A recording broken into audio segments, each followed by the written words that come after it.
we doing pictures? We want to line up first.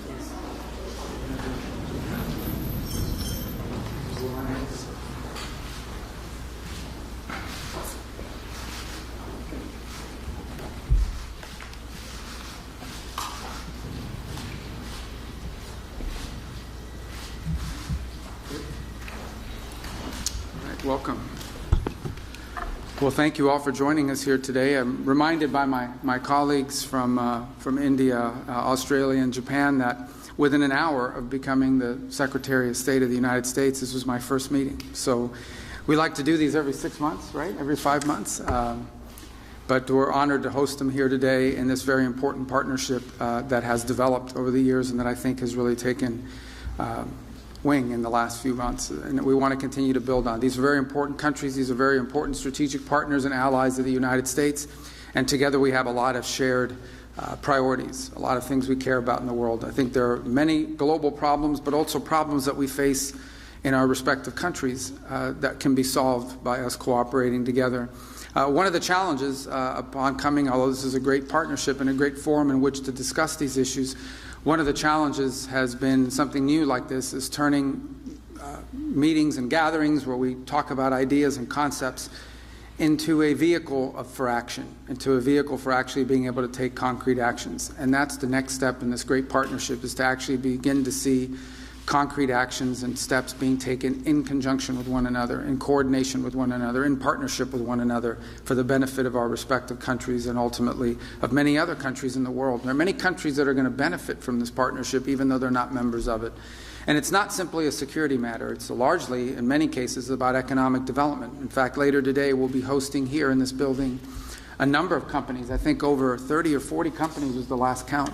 Representing all four of our countries, companies that are doing businesses in these countries or who are domiciled in these countries and who are going to be visiting here to talk about things we can work together on. And there are many topics that we can work on and focus on. One that I've personally been very focused on is diversifying the global supply chain of critical minerals, not just access to the raw material, but also access to the ability to process and refine it to usable material. It's critical for all technologies and for all industries across the board. And so having a diverse and reliable global supply chain of these is just one example of many that we can focus on and build upon and achieve some real progress on.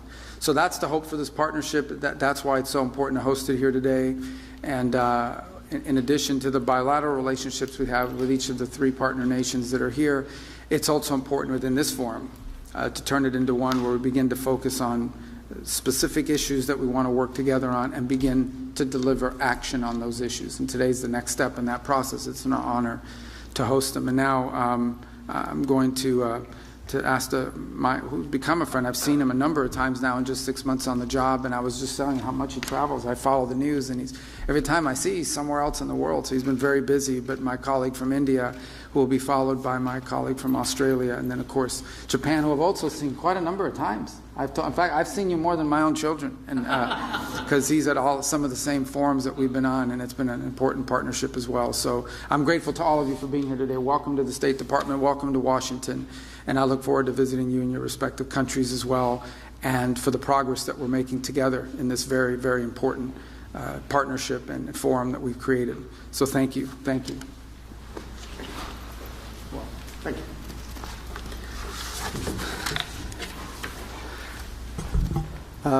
I'm very pleased to be back in DC for the second time this year for a Quad Foreign Ministers meeting.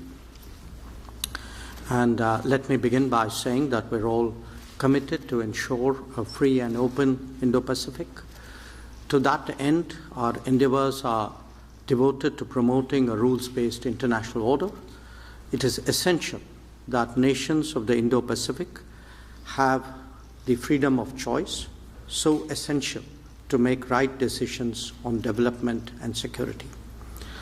In the last few months, we have made significant progress in Quad initiatives.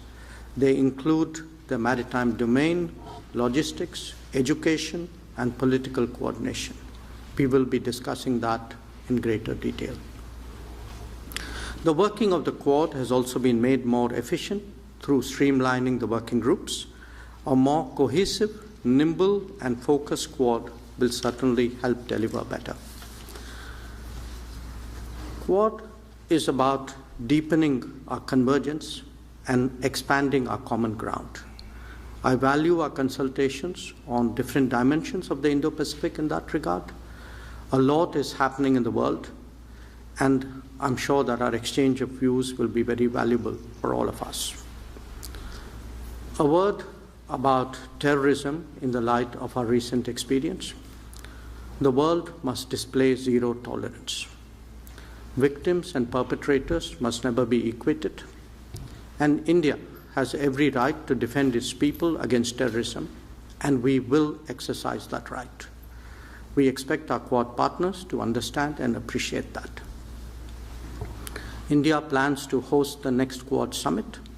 We have some proposals on how to make that productive. I'm sure so do our partners. We will discuss, and I'm sure we will agree.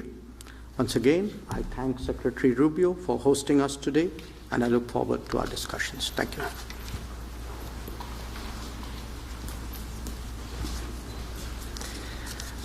Thanks very much.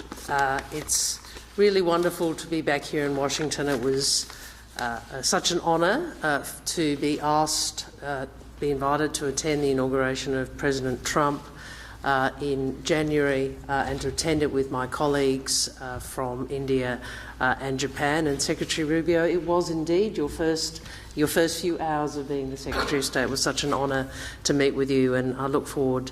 Thank you for the engagement over particularly this last little period with the Middle East, and then obviously we look forward to your visit to the ASEAN set of meetings in our region. We understand how important this partnership is. It is such an important partnership for the world, it's such an important partnership for our region, it's such an important partnership for the countries represented.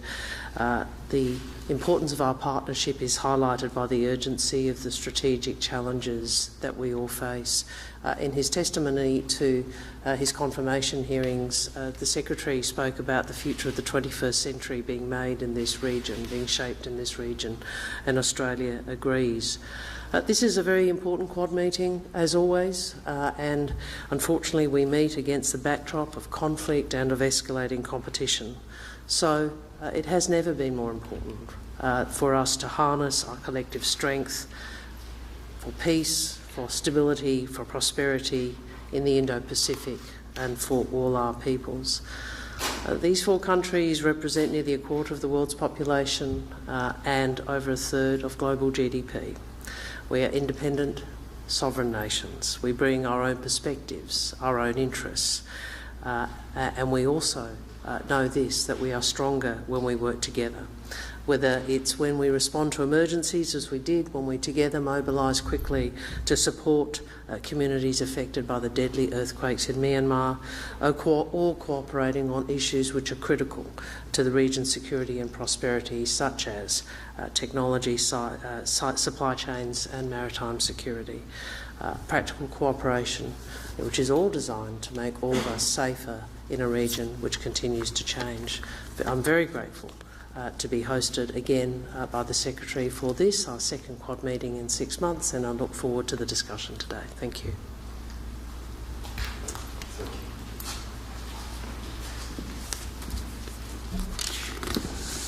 Today, 本日、マルコのイニシアティブで、本年2回目の日米豪印外相会合を開催できることを大変嬉しく思います。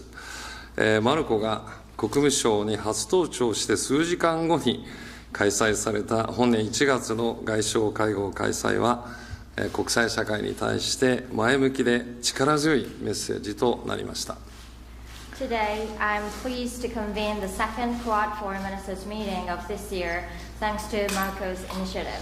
The previous Foreign Ministers meeting in January took place just a few hours after Marco's first day at the State Department, and I believe that sent a positive and a strong message to the international community.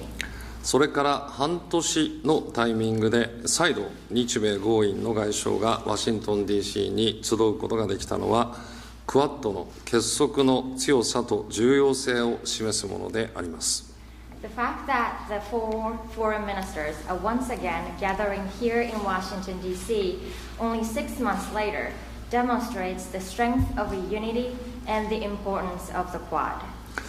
現在、中東や欧州ではさまざまな混乱が起きております。我々4カ国が位置するインド太平洋は世界人口の半数以上を要する世界経済の成長エンジンであり、インド太平洋地域の平和と安定は国際社会の繁栄にとって不可欠であります。インド太平洋地域の平和と安定のために、地域の大国である日米豪印4カ国が果たせる役割は大変大きなものがございます。Currently, there is turmoil in the Middle East and Europe. The Indo-Pacific region, where our 4 countries are located, is the growth engine of the global economy, accounting for more than half of the world's population. With this, the peace and stability of the Indo-Pacific region are essential for the prosperity of international community. The 4 countries, as major powers in the region, have an important role to play in ensuring peace and stability in the Indo-Pacific region. 本日は現下の国際情勢について戦略的な観点から議論を深めたいと思います。また、自由で開かれたインド太平洋の実現のために、地域諸国に裨益する今後の協力などについてしっかりと意見交換したいと思います。ありがとうございます。Today, I'm looking forward to engaging in in-depth strategic discussions on the current international situation. Additionally, we will exchange views on future cooperation that will benefit countries in the region in order to advance the realization of a free and open Indo-Pacific. Thank you very much. Thank you.